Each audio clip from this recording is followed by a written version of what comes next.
Hi, Misha here, and let's do another lightsaber video. And I thought in this one we would talk about what a lightsaber is in Star Wars Legends canon, basically fiction and reality, and talk about some differences, just hanging out, talking. So I brought 3 different ones out today from the Clone Wars era. Qui-Gon Jinn's saber, Mace Windu's saber, and Anakin's saber, his second one, the so-called Youngling Slayer or Skinny Flex. And actually all 3 of these I picked up from Darkwolf because, well, Johnny's been the most helpful, and why not? And they're all LGT, all with Xenopixel 2. I don't know, just thought we'd compare and contrast, talk a little bit about fiction and real world, contrasting, and all that good fun stuff. Let's get into it. The lightsaber was a custom-made weapon, although at various times in Star Wars history they were mass-produced, but they date back to 25,000 years before the Battle of Yavin, at least the earliest versions. But we're not going to talk about history in this video so much. I will just say that the modern lightsaber came about sometime between 5,000 and 4,000 BBY as a gradual transition. And after the defeat of the Sith in 1,000 BBY, it still maintained itself as a weapon for the Jedi, but it became more of a spiritual, meditative experience to create, primarily on Ilum, but other places as well. So each one's different, handcrafted, and special to its user, owner. And most Jedi only had 1 or 2, sometimes 3 in their careers. In fact, each of these had 2 sabers, and they would differ a bit. Generally, the hilt was between 9 and 12 inches long, roughly a little over an inch, sometimes up to 2 inches wide, made of a metal alloy with carbon fiber was needed, and sometimes decorated with electrum, like Mace Windu's here, and generally had the same components. Towards the hilt, there was a high-density, high-output power cell, typically the same cell used in a blaster or a glow rod, that would get conducted through coils, emitters, amplifiers, turning it into plasma, which would then go through a focusing crystal, often a kyber crystal from Ilum, but other crystals could work, and there could be as few as 1 or as many as 3, or even sometimes more, and then through the emitter, which we'll get to in a minute. But that is the general layout. There's also insulation, typically, to protect against shocks. And again, it took thousands of years to develop this weapon. So what about these individually? So Qui-Gon's here is the longest. It's basically a 2-handed saber, and it uses multiple small power cells for redundancy. It has a Kovatek real wheel on it, something we see in the prequels a lot, using something like this as a belt clip. I can do it here on camera. Hook it on, meant to be carried on a belt and quickly detached. And much like this one, they typically just had 1 main button, and sometimes with additional controls, although Qui-Gon's is pretty straightforward. Long and relatively slender. It kind of suits him. But in canon and legends, he built this sometime before 44 BBY, after his first one was lost/destroyed, and of course he used this in 32 BBY on Naboo. And after his death, it was used by Obi-Wan for a few years until Obi-Wan fashioned his second saber after his first one was lost down a reactor shaft, which was about 28 BBY. So 3-4 years Obi-Wan used this hilt, and actually Anakin used it for training too before designing his first one around 28 BBY. So I went through a few hands, and then afterwards we don't really know what happened to it. With that, let's light this one up. Qui-Gon's blade was actually green, even though he was classed nominally as a guardian, and green was typically a consular. For what it's worth, yellow was a sentinel. And those are the main colors, along with, of course, blue for standard guardian of the Jedi. But Qui-Gon didn't really subscribe to much of anything. He was a different type, different sort, different bird. But, okay, so after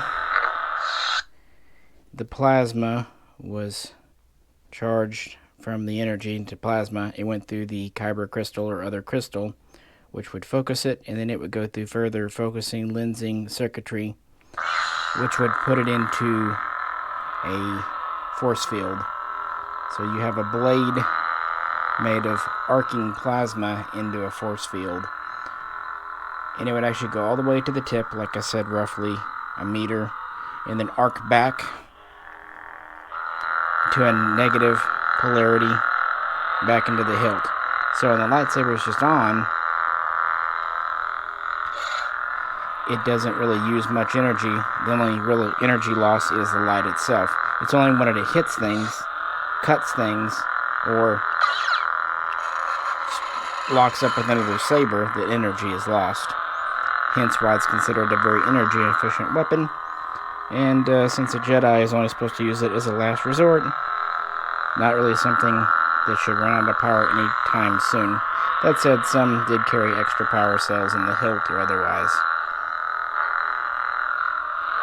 So it's really hard to do single-handed, and I have talked about features of these before, but that's kind of the basis of what makes a lightsaber. Mace Windu's, a little bit different. This is said to be his second saber, designed before the Clone Wars kicked off, because we see him using it in 22 BBY. It's said that in his younger days, when he was an apprentice, he actually struggled to make his first lightsaber, but after help from the droid Huang, he did, and he took a lot of pride in it. He was very much into combat and what have you. It's not quite as long as Qui-Gon's, and it's something that's actually meant for either single hand down here or double hand with the offhand up here kind of guiding the blade. It has an interesting activation control here, very small yet pronounced, very different style, and a relatively small emitter. Kind of skinny at each end, flaring out in the middle with the grip here. After he became a member of the Jedi High Council, he did get the electrum plating, kind of a gold plating, which some council members indulged with, and it's said that his was built to a very high standard using the best components. He seemed to lavish quite a bit of attention and care to it, and it was considered one of the most unique blades in the Jedi Order because of its coloration and the style of its wielder. So with that, let's light this one up. What made Mace Windu's unique, aside from just the construction, was the blade, or crystal, being a purple color, amethyst. Now, of course, as we know in the real world, this was because of Samuel L. Jackson. But in universe, it's said because he kind of walked the line between the light and the dark, using Vapad and Form 7. He's Samuel L. Jackson, you know. So it is a unique saber, which technically did defeat not only the Emperor, but Jango Fett. And it kind of exemplifies the more war nature Interestingly, the plasma is contained within a force field, and that actually protects against the heat, because plasma be hot, yo. And at the same time, the blade was perfectly cylindrical, circular, with no edge, and was all edge. It was all cutting edge. Kind of find that an interesting fact, and certainly a dichotomy of the lightsaber, defense, Jedi, what have you. What do you think? Of course, you can do different blade effects on this.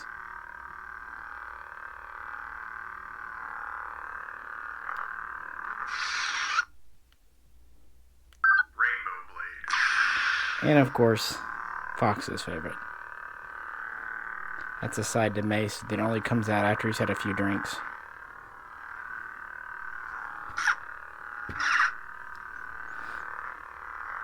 Yeah. Let's move on.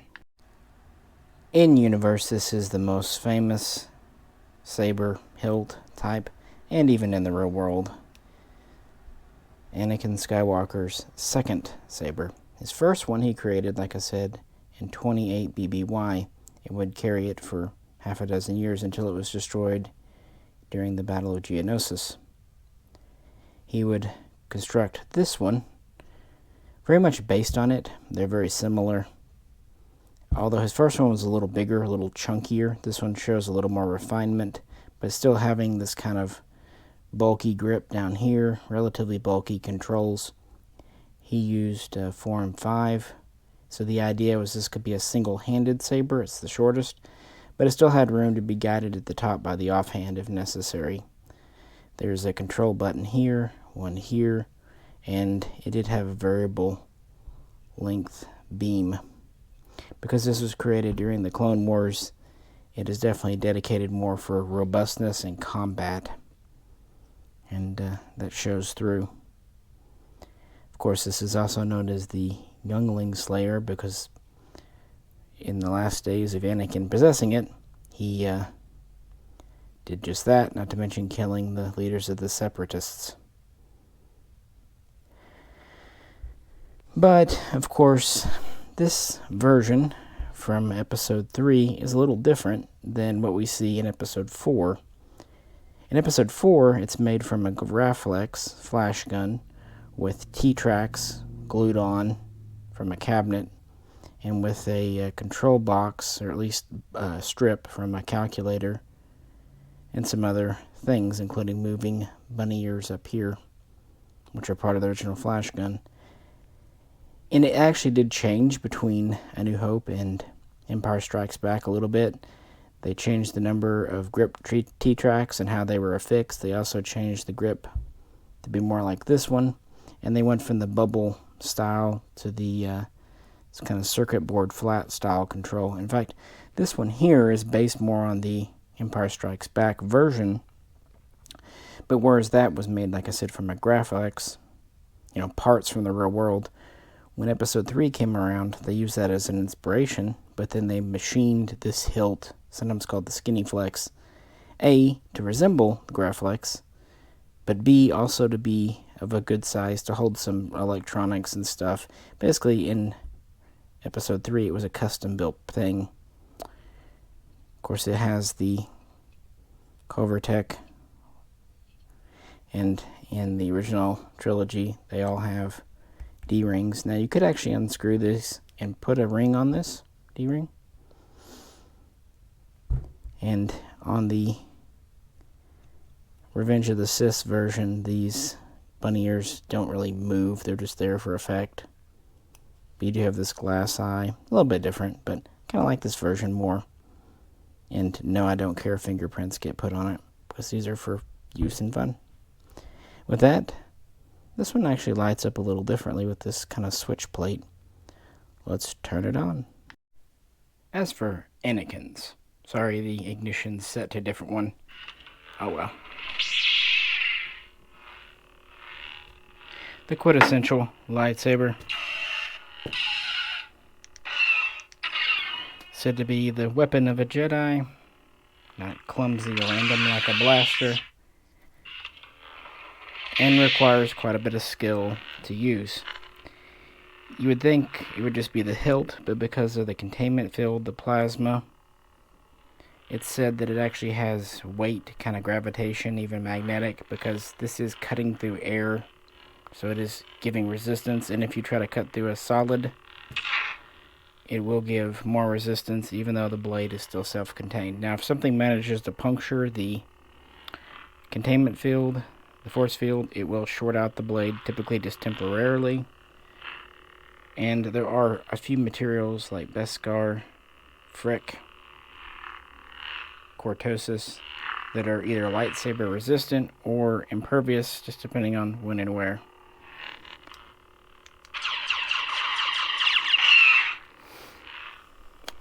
But yeah, it's meant to be the classic weapon and meant to be not easy to learn to use, which is kind of part of the bond and the use, but also to be more of a defensive weapon than offensive, at least until you get into the youngling Slayer days of old Skywalker there. I wonder if Obi-Wan ever told Luke about that. Oh, by the way, there's a history to this. Like I said, even though this is different looking than we see in Episode 4, it's supposedly the same saber, although it's said that in universe Obi-Wan did change a few things like the D-ring and the control box. Who knows why? I mean, we know the real world reason why, but in universe, who knows? But it is a classic, and I will say this hilt is quite easy to handle one-handed, and I don't know if you can tell the difference between the 7/8 blade and the 1-inch blade, but there's a bit of it.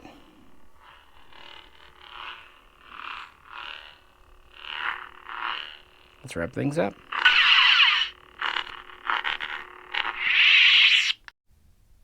Well, there we go. Soon we'll get into the dark side, the Sith sabers, but I kind of just wanted to do Jedi from the Clone War period, and these are the ones I picked. There are plenty of others, but these are a little too spendy to get every single one. I always kind of wanted Mace Windu's, and I like them all, but if I'm being honest, it's kind of my least favorite. The Skinny Flex I really enjoy, and I'm glad I kind of picked it up over the traditional Graflex, personally. But the one that kind of surprised me was Qui-Gon Jinn's. Kind of like the long, semi-spherical look to it. Yeah, this is kind of neat. Charging port up here, which is good because this assembly is a bit convoluted with this. Not too bad, but it has this outer shell you have to slide off to get to the screws and whatnot, and that's something to consider with any of these, is accessing the insides. They can all be a little different, but they all use the same board, the same SIM card, and basically the same battery.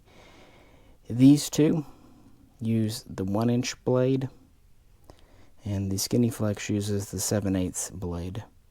So those are the two basic blade diameters. As far as length, you can pick up whatever you want. I would say for these, being single-bladed, 32 or 36 is kind of the way to go. In universe, they're almost always 36 or roughly 1 meter long. I thought I should point out that in universe, a lightsaber is roughly 1 kilogram, 2.5 pounds, or 2.2 pounds, but you know what I mean. And these aren't far off, which is kind of neat. They have pretty realistic weight to them, some more than others, but the fact that they're alloy metal, like in universe, is kind of nice, I think, anyway. So which one do you like best? And again, we'll get to the dark sides real soon, but just felt like doing these today. No reason why. And I probably will put just a handful of fonts on each one, because that way I can do custom. It gets a little convoluted when you have 20, 30, 40 as they come with. And, some of these you just kind of want to have specific patterns on. Always good fun, though. Hope everyone's having a good week. If you could, please do like, share, and subscribe. And so far, I can very much highly recommend Darkwolf Sabres. I actually did have a warranty customer claim with him, not on either of these, but on a bad board for something else, and that's kind of the true test of a company, how they handle it, and he handled it very well, but I'll tell that story in an upcoming video, but let's just say it worked out very positively. This is Misha. Catch you very soon next time.